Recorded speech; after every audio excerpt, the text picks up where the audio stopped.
let's start with some question. We have a few minutes. Yes. I would like to be provocative. Yeah, of course. Of yeah. course. Could I ask, what do you think? Is it worse to revise a reverse than to revise an anatomic? For everybody.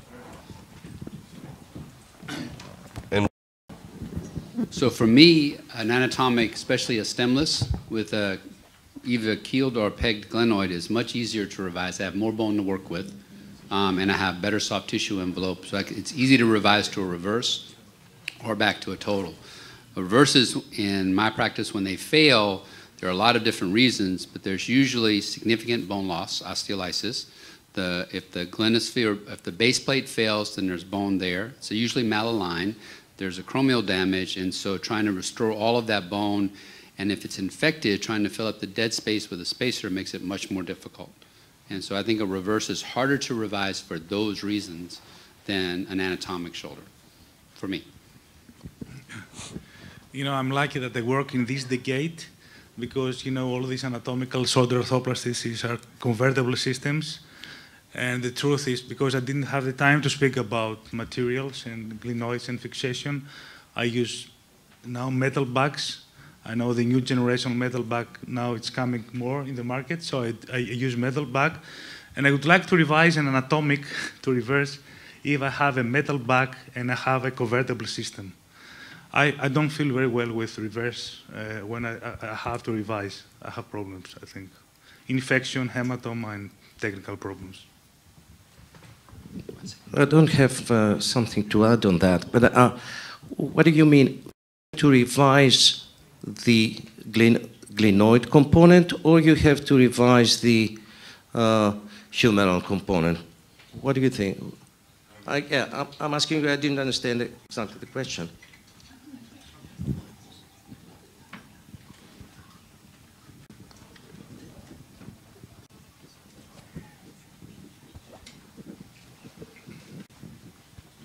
both.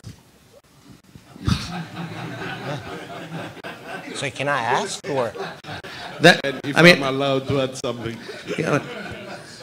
If I'm allowed to add something. Yeah, I mean, revising anatomic prosthesis is not an easy procedure. And on the other hand, the convertible systems or the platform stems very rarely solve the problem. Because in most of the cases, this is the problem.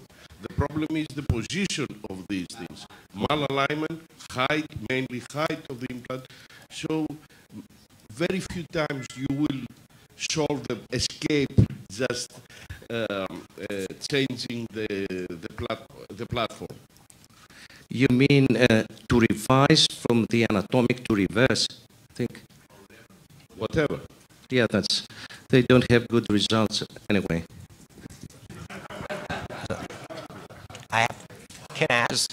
The biggest concern to me is the glenoid bone loss. So I think you're going to get a lot more, you're going to get significantly more glenoid bone loss or a higher risk of glenoid bone loss with revising a reverse to a reverse. Do I have hard data on that? I do not. Just knowing the components that I've had to revise, and I can attest to the glenoid bone loss that's present with the reverse. And those systems, the amount of bone seating that's required is significantly more than a pegged or keeled glenoid component for an anatomic. Yeah.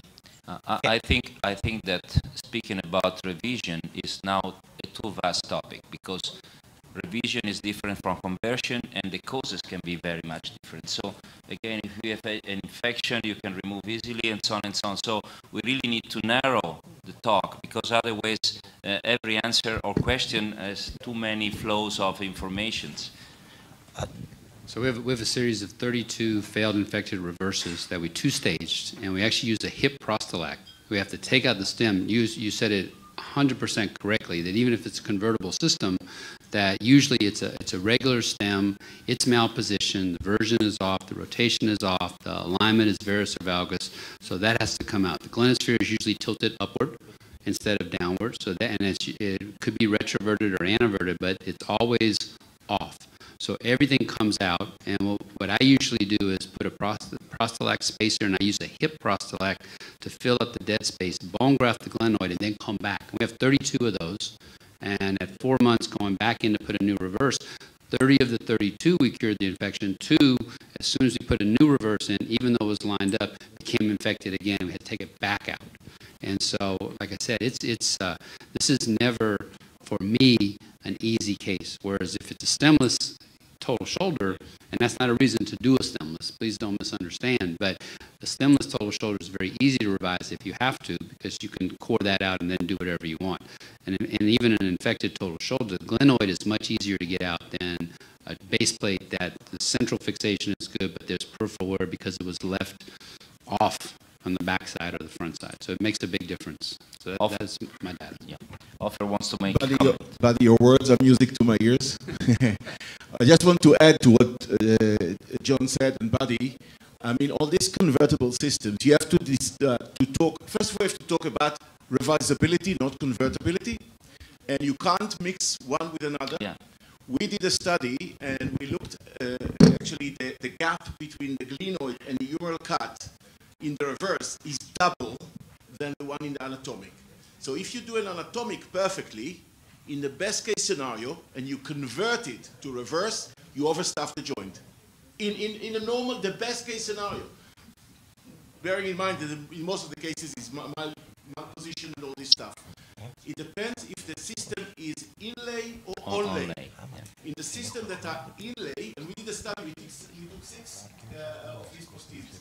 The inlay one, although you still overstuff, but you could get it all right, like the system that Alex does. Yeah.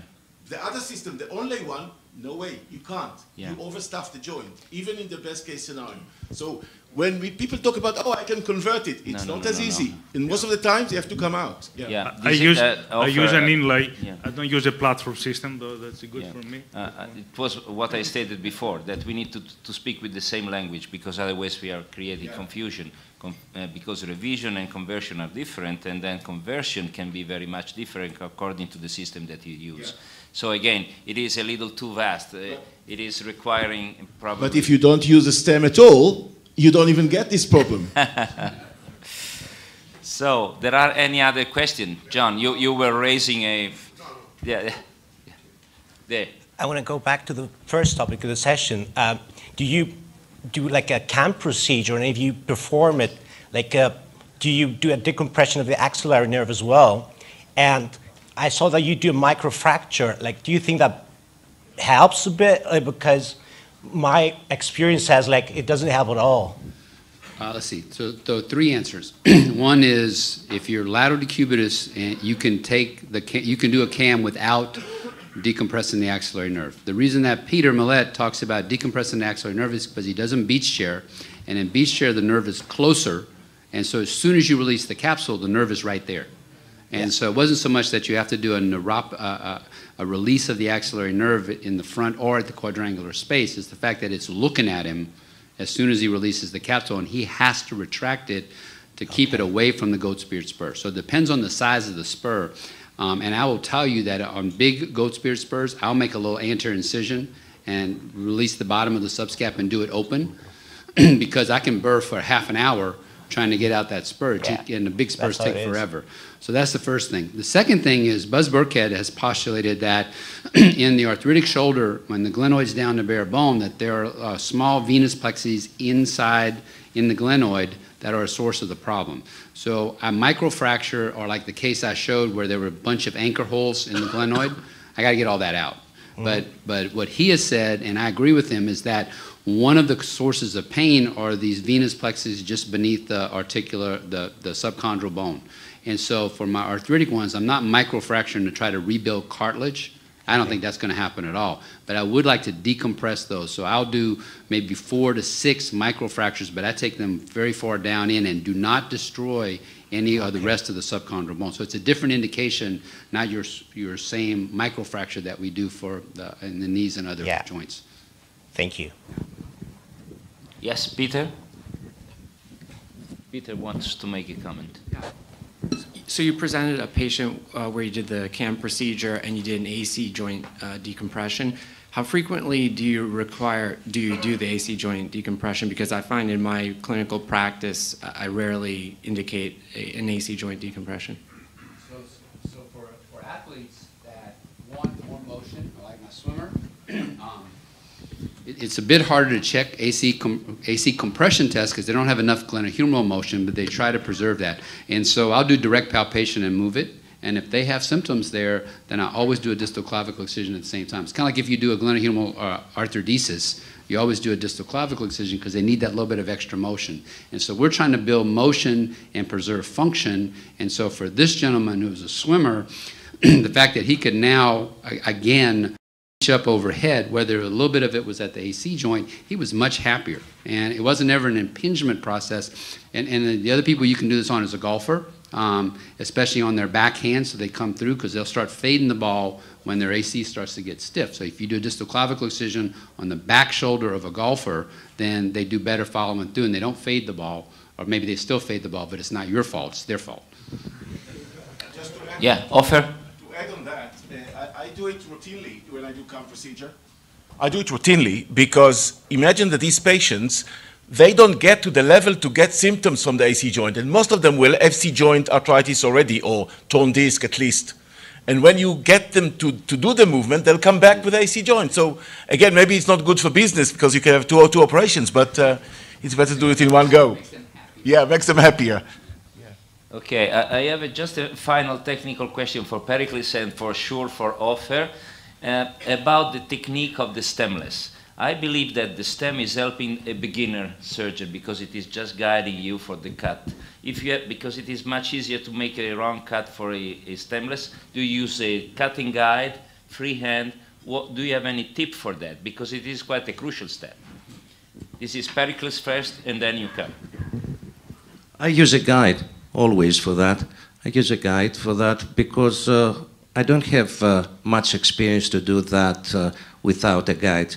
So it's very crucial for beginners, let's say, to do that. Valgus on varus may happen in this kind of implant. When I do an anatomic, I do a resurfacing, so I don't do a stemless. And I use the anatomical neck. You can actually see where the insertion of the cuff is, and you use it for that, A, to measure, B, to put the resurfacing exactly like there. For reverse, I've got a jig, although I can do it freehand, but use a jig to give you the version, to give you the cut, and it's intermediary, narrow intermediary jig. Yeah.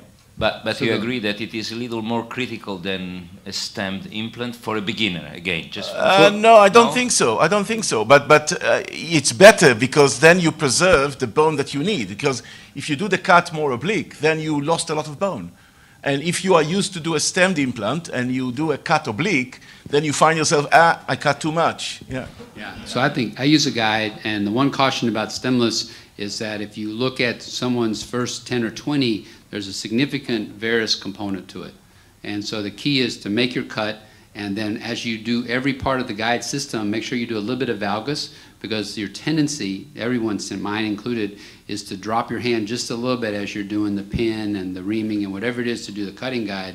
You tend to drop your hand a little bit, so it ends up in varus. So you get your x-rays, and you think you did everything perfectly, and the humerus is in a little bit of varus, which is not what you want. You want it to be perfectly lined up. And so if you look at Offer's x-rays, when he does it, it's perfectly lined up. And so you just be cautious about that. So Alex, a good point.